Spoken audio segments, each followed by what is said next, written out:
kalau mau dengar ceramah saya, nonton saja nanti di YouTube saya. Ini ada nanti di YouTube, gambarnya lebih bagus, ya, suaranya lebih jernih. Kunjungi, jangan lupa like and share.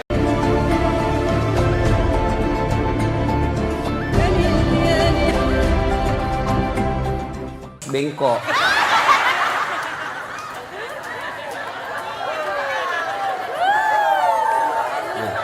Bu, serius ibu.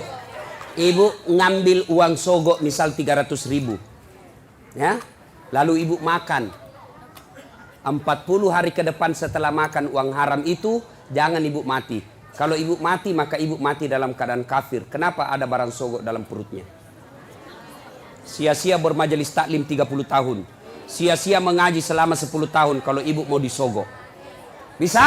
Bisa. Ayo, mari ciptakan Balikpapan pil caleg bersih dari sogok. Bisa? Bisa? Bu, jangan ibu. Ibu tidak usah cemas soal perut. Allah yang ngatur rezekinya ibu. Ibu ambil 300.000, berapa kali makan habis, dosanya dibawa sampai mati. Dan demi Allah, tidak ada orang mati kelaparan di Balikpapan. Kenapa? Allah yang jamin rezekinya ibu. Percaya? Mana buktinya? Saya kasih contoh.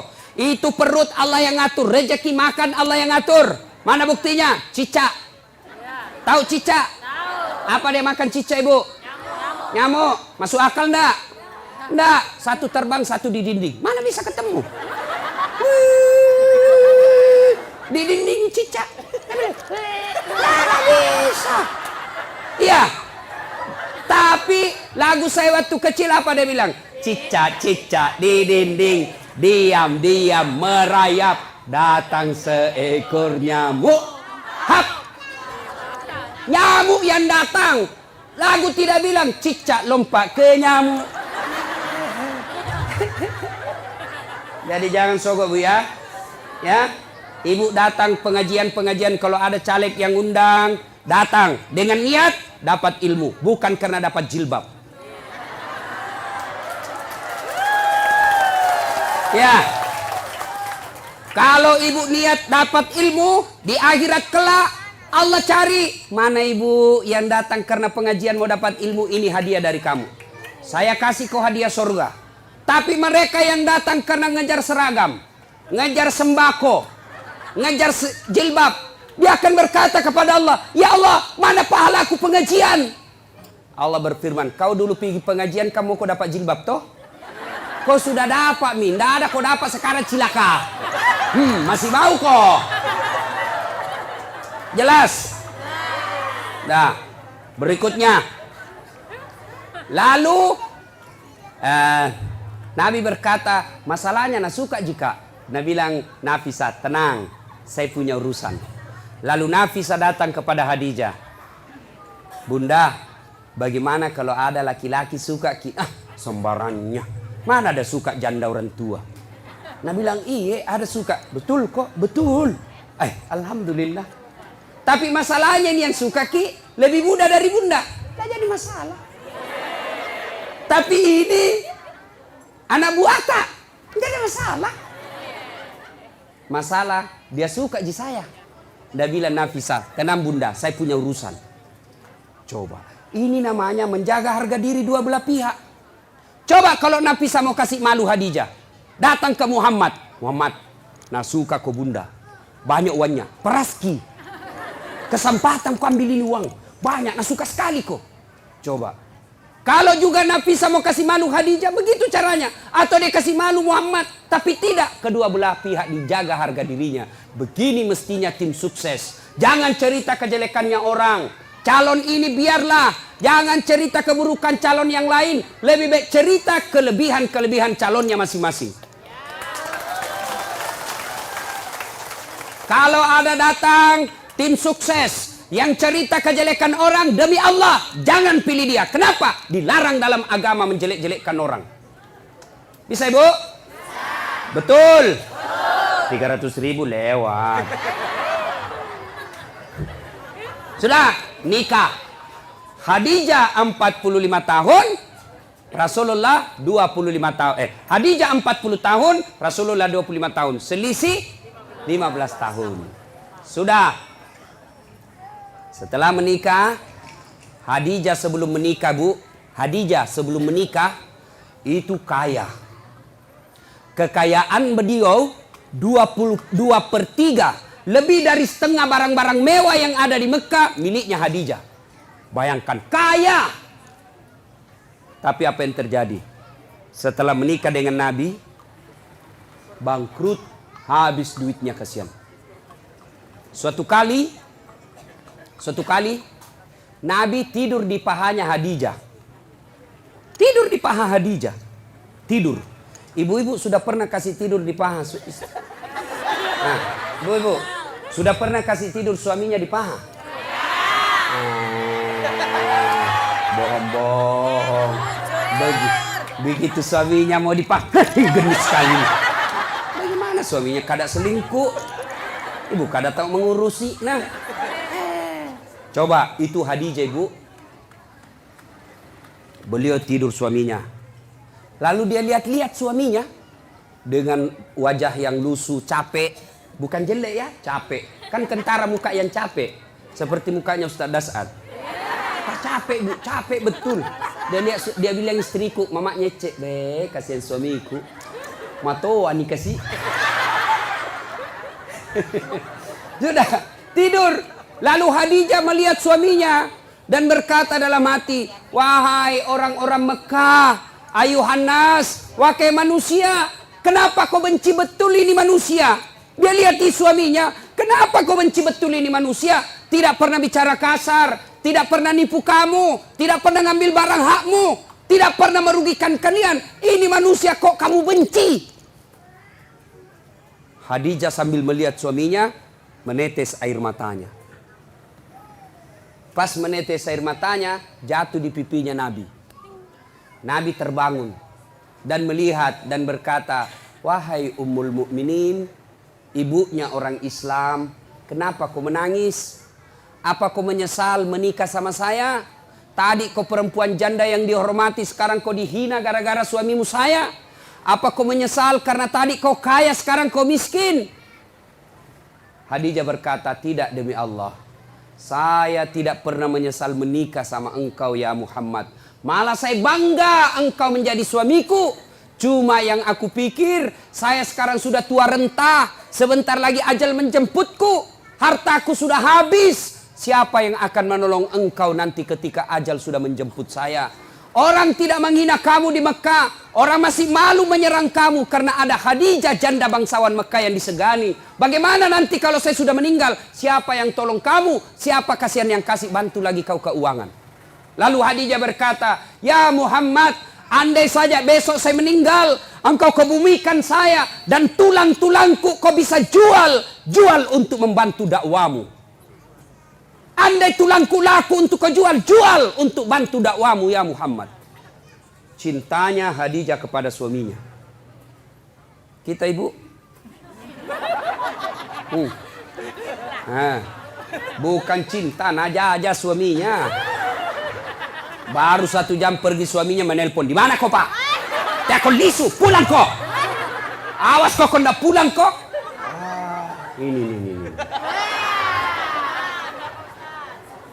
Nggak ada di sini. Nah, motor lolos. Bu, halo ibu.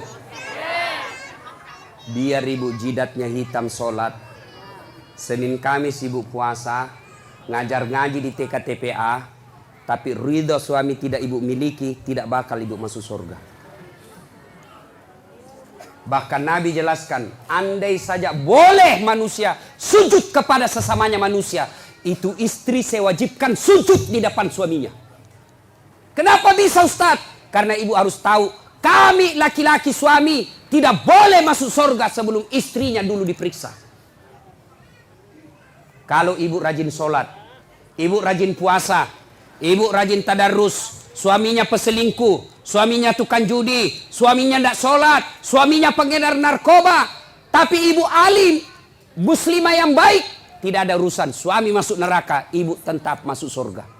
Bahkan Nabi menjelaskan istri yang taat sama suaminya, padahal suaminya pembuat maksiat, Kata Nabi, nih 7 sorga kau masuki. Tadahulul jannati bisalam. Pilih kau ini 7 pintu sorga mana kau masuki. Meskipun suamimu bajingan. Beda kami laki-laki. Suaminya ulama. Suaminya penceramah. Suaminya hafiz Quran. Tapi istrinya tidak pakai jilbab. Suami istrinya suka pi bertetangga bertengkar. Suaminya suka menghasut. Suaminya suka ngambil kue kalau pi pengantin. Istrinya. Ibu-ibu Pak Doko. Yang selalu saya istilahkan ibu-ibu Columbus. Kelompok ibu-ibu pembungkus.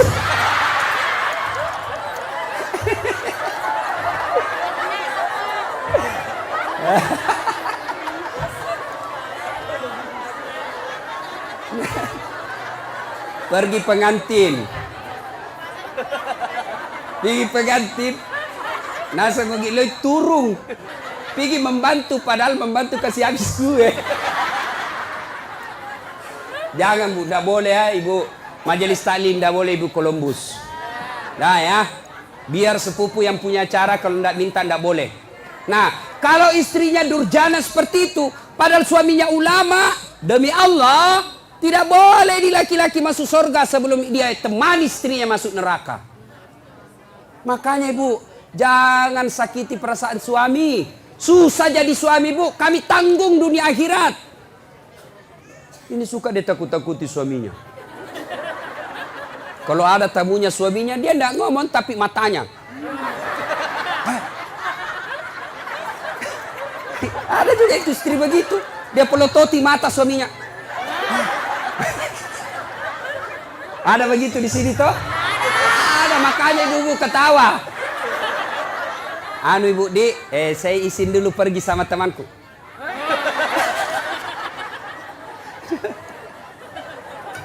Nah, subhanallah, Khadijah, itulah Khadijah. Karena waktu yang terbatas.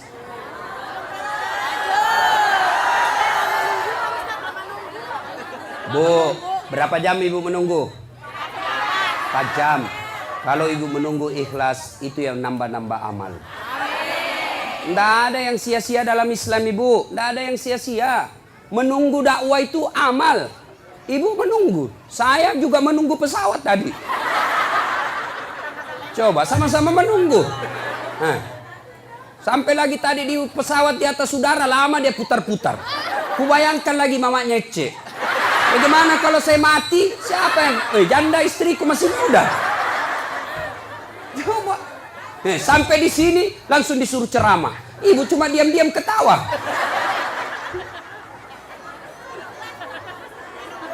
Minum, saya puasa Ibu. Nah, siapa tahu ada yang mau traktir saya buka puasa. Ibu Rahmat Mas'ud tadi sudah telepon saya, Ustaz buka di rumah, bahkan kepiting. Karena beliau itu tahu betul kesenangan saya, kepiting. Masih muda Ibu. Kolesterol, baca bismillah, lari kolesterol. Setan aja dikasih lari itu bukan bismillah, apalagi cuma kolesterol. Nah sudah. Nah, ketika Khadijah radhiyallahu istri Nabi sakaratil maut, madangi. Waktu itu Nabi usianya 45 tahun, Khadijah 65 tahun. Bayangkan Ibu, Khadijah sebelum menikah sama Nabi kaya.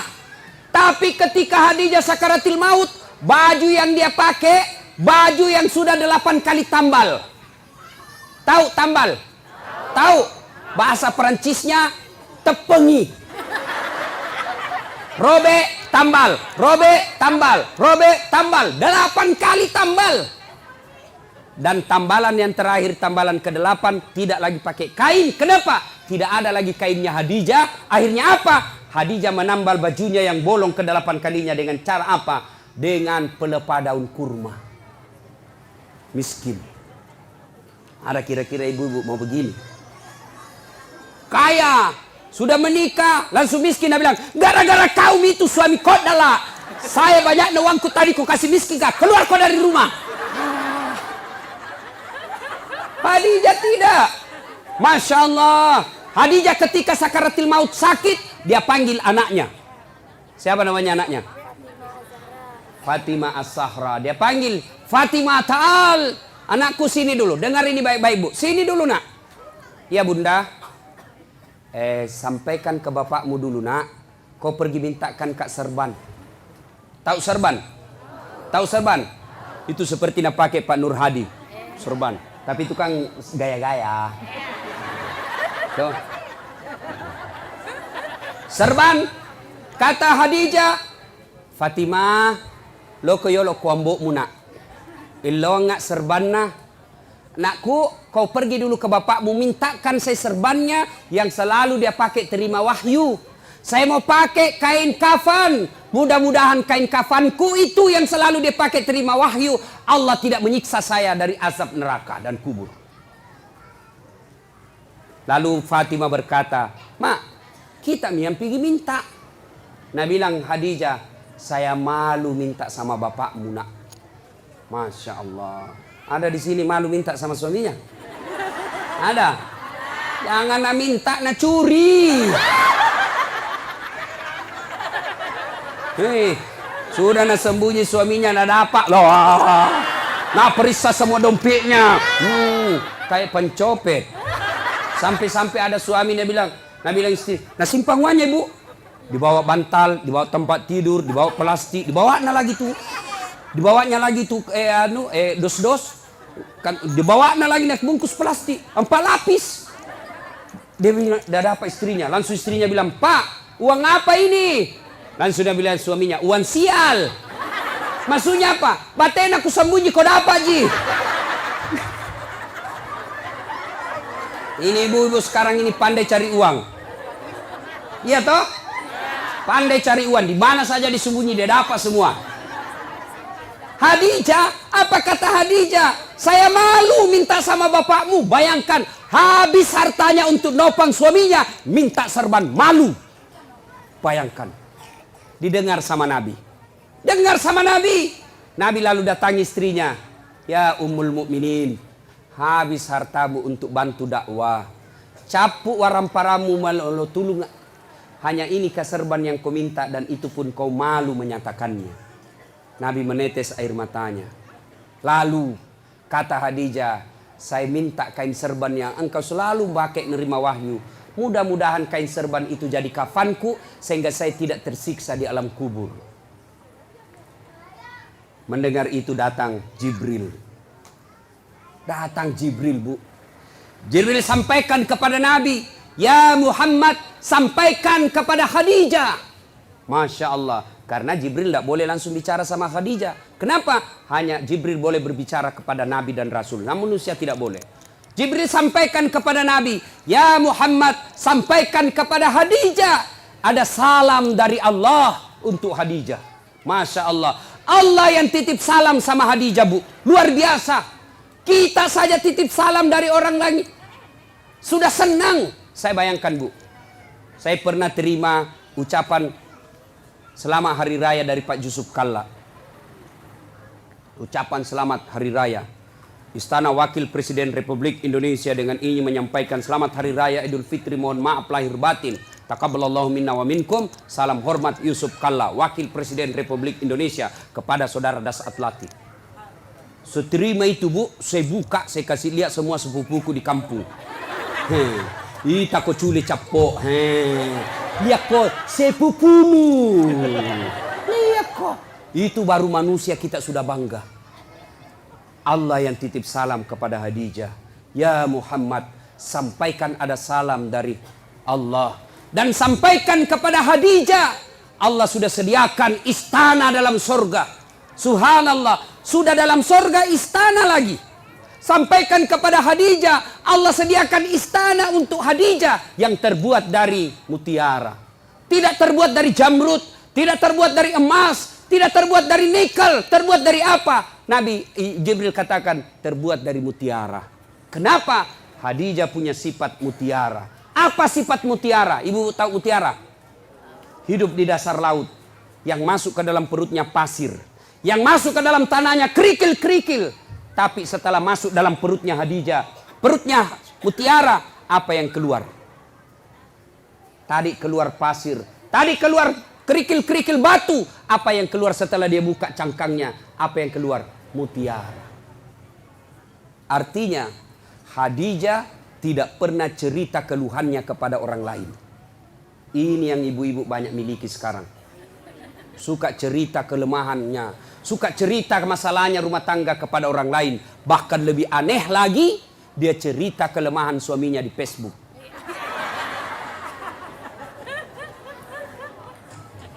Bu, apa ada manusia tidak punya masalah? Ibu kira-kira yakin tidak Khadijah penuh dengan masalah dalam hidupnya? Khadijah banyak masalahnya dalam hidup.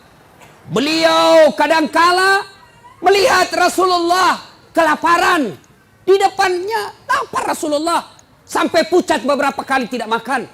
Beliau melihat dengan mata kepalanya. Rasulullah dikina oleh pamannya. Dilihat dengan mata kepalanya sendiri.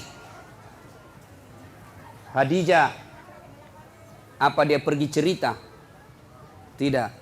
Jadi kalau ibu mau punya sorga, istana dalam sorga, maka ibu punya sifat seperti Khadijah. Apa sifatnya Khadijah? Jangan suka cerita kelemahan rumah tangga. Apa tidak boleh mengeluh? Boleh. Apa tidak boleh curhat? Boleh. Apa tidak boleh mengungkapkan perasaan? Boleh. Tapi kemana? Kepada Allah. Yang dilarang cerita ke medsos, cerita ke tetangga. Ya, ibu-ibu. Ada di sini tidak ada masalahnya? Oh, dalam rumah tangga ibu semua orang punya masalah. Contoh, dia bilang enaknya itu Ustaz. Kenapa? Gagahnya suaminya.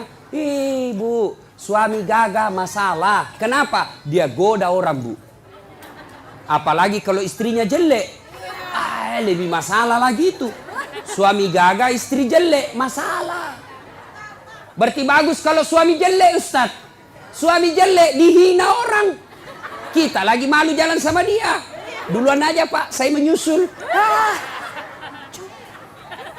Suami gagah, masalah. Suami jelek, masalah. Berarti bagus kalau tidak ada suami. Ya bagus Ibu. Nabi lagi ke orang Gasturi, gadis tua Republik Indonesia.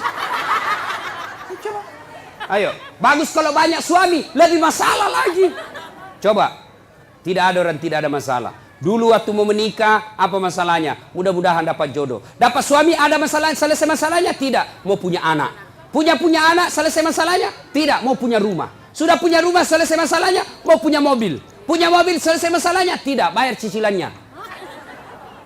Maka Khadijah pun demikian. Tapi Khadijah ketika ada masalahnya, beliau ngadu kepada Allah. Kita ada masalah, mana? Ambil HP. Update status. Dia cerita semua jeleknya suaminya. Tidak kusangka kau begitu. Waktu kau dulu melamar saya begitu sopan. Sekarang kau kasarnya minta ampun. Semua teman Facebooknya tahu. Dia pergi cerita sama tetangganya. Suamiku kok gini ya. Dulu waktu masih di Pinang saya, dia pacari saya. Sopannya, hati-hati dek. Pelan-pelan dek. Bu, ada batu di depan, hati-hati. Itu waktu masih gadis. Sekarang sudah anak punya 3, tahan tuh kakiku. Dia bilang, di mana kau simpan matanu dong? Nah, jangan cerita kejelekan suami ke orang lain. Lebih mana? Ngadu kepada Allah. Ya Allah, begitu baik suami saya dari tahun pertama sampai tahun 10. Setelah ini ya Allah, setelah terpilih jadi anggota DPR, setelah bagus rumahnya, setelah bagus dia punya mobil, sepertinya dia mulai terpikat sama wanita lain. Ya Allah,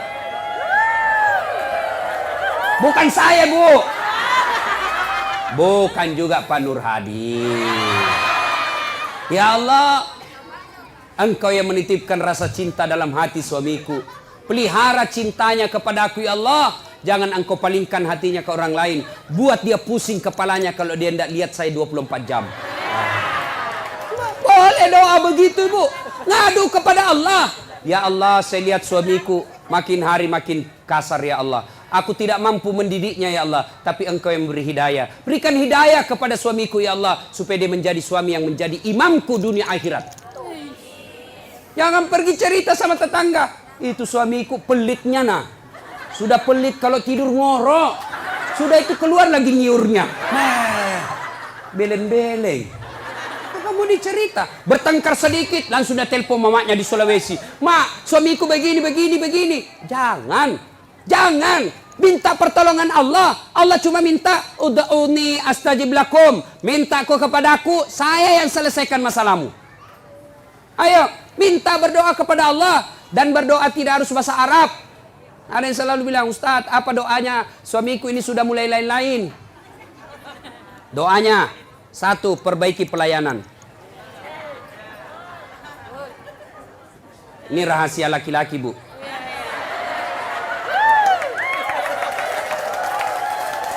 Bu, yang kedua, hormati mertuanya, muliakan orang tuanya, saudaranya juga. Yang ketiga, ibu harus selalu cantik di rumah. Yang keempat, jangan bicara kasar sama suami. Kalau ibu mampu lakukan ini, suami mau kawin lagi, maka ada yang bantu ibu. Siapa? Mertua. Maka datanglah mamanya, hehehe. Agak si melo ma bene. Apalagi kau mau kawin lagi itu, coba lihat itu istrimu, bagusnya Masya Allah. Kalau saya datang ke Balikpapan, saya belum bangun sudah siap sarapan. Saya tidak pernah kasar bicara sama saya. Adik-adikmu dihormati. Kau mau kawin lagi, belum tentu kau dapat perempuan lebih baik dari dia. Tapi ini nah, datang mertuanya kasar ngomong. Baru tiba dia bilang, kapan pulang ibu? Pintu bunyi terus, pak. Tidak pernah dihargai saudaranya. Maka begitu pulang kampung ke Sulawesi, apa nak bilang mamanya? Nak, saya kasih sekolah kau itu tinggi-tinggi supaya nak hormati ke orang. Kenapa justru istrimu tidak hormati kau? Apa itu istrimu itu? Tidak nak hargai saya, tidak nak hargai saudaramu. Padahal kau yang carikan uang. Sudah nih, kawin sama kau lagi. Kalau perlu sembunyi-sembunyi kau saja. Masih mau kau? Tidak. Itu laki-laki bu terbantu perempuannya. Ini rantasa kita di rumah bajunya seadanya, pakai daster tinggal sebelah, ada badak picanya, nak kasih bontek matanya, pegang remote control, nonton televisi nangka kakinya, nangka kelepaknya menguap. Bagaimana suami tidak stres? Nak kira King Kong. Yang ketawa, saya serius ini bu. Hancur ibu-ibu ini, hancur. Ya, coba kalau datang suami ibu saupan. Assalamualaikum kakandaku Arjunaku. Dia bilang suaminya, waalaikumsalam adindaku Sri Kandiku. Lalu dia bilang lagi istrinya, itawa kakang abangku gaganya hari ini. Langsung dia bilang suaminya, berarti saya jelek kemarin. Ayo bu ya. Pertama, sifat Khadijah merahasiakan kekurangan dan kelemahan rumah tangga. Jangan cerita ibu. Cerita boleh. Kemana? Kepada Allah. Minta kepada Allah. Minta tolong ibu. Kalau Allah yang tolong ibu, biar perempuan apa yang goda suami tidak akan berhasil. Kenapa? Allah yang lindungi suami. Rezeki Allah yang ngatur. Berdoa kepada Allah. Suami pergi cari nafkah. Apakah sebagai sopir, apa sebagai nelayan, apa saya politisi, apa pedagang, apa saja kerjanya suami. Istri yang baik, pergi suaminya. Tinggal istrinya sholat duha di rumah. Selesai dia sholat duha, dia berdoa kepada Allah. Ya Allah, Engkau yang menentukan dan mengatur rezeki suami saya. Jika rezekinya masih di atas langit, turunkan. Jika masih dalam tanah, munculkan. Jika masih jauh, dekatkan. Jika masih sedikit, cukupkan. Yang lebih penting dari itu, ya Allah, berkahkan. Coba nih, ibu tidak harus bahasa Arab. Ngadu, nangis kepada Allah. Nangis kepada Allah. Bahasa Bugis boleh. Daripada bahasa Arab tidak ditahu artinya. Nabalam malaikat apa maksudnya nih ibu ini? Dia mau doa bukan rezeki dan minta hujan.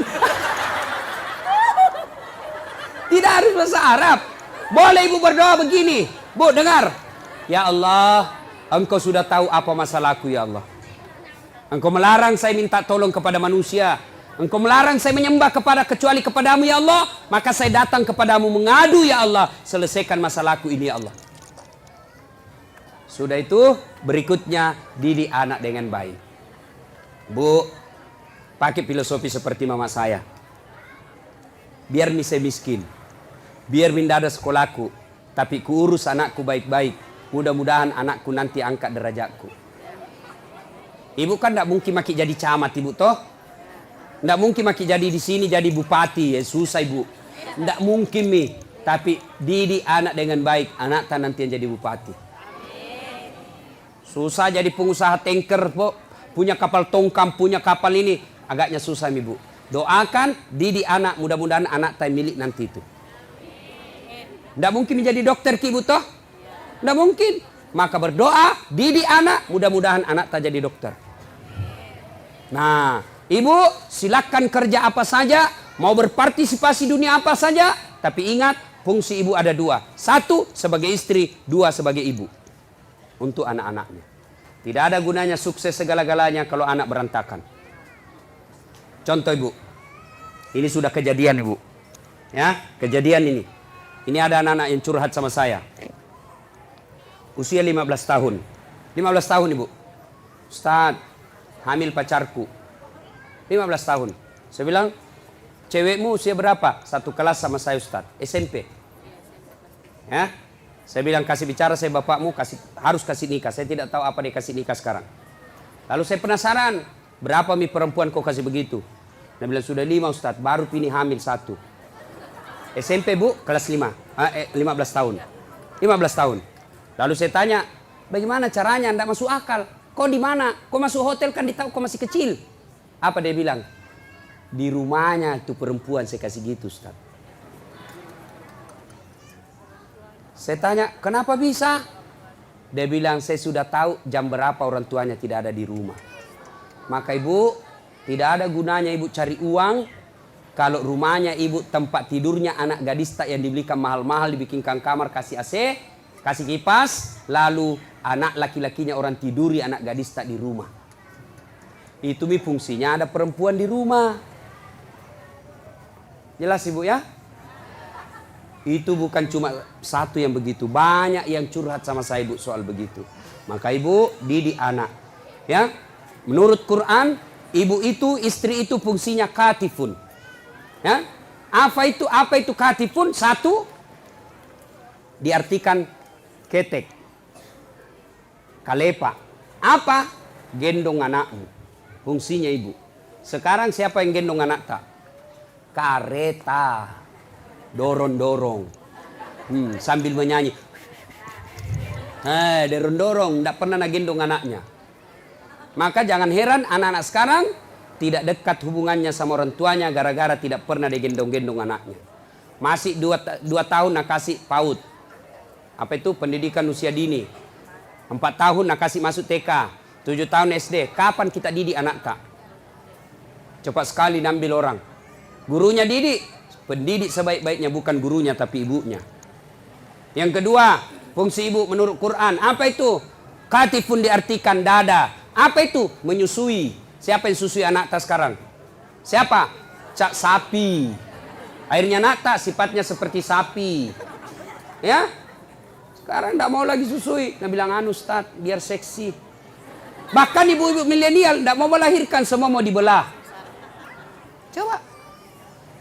Nah ibu bapak, karena waktu yang terbatas, insya Allah lain waktu dan kesempatan kita akan lanjutkan. Saya menitipkan, jadilah istri seperti Khadijah. Insya Allah.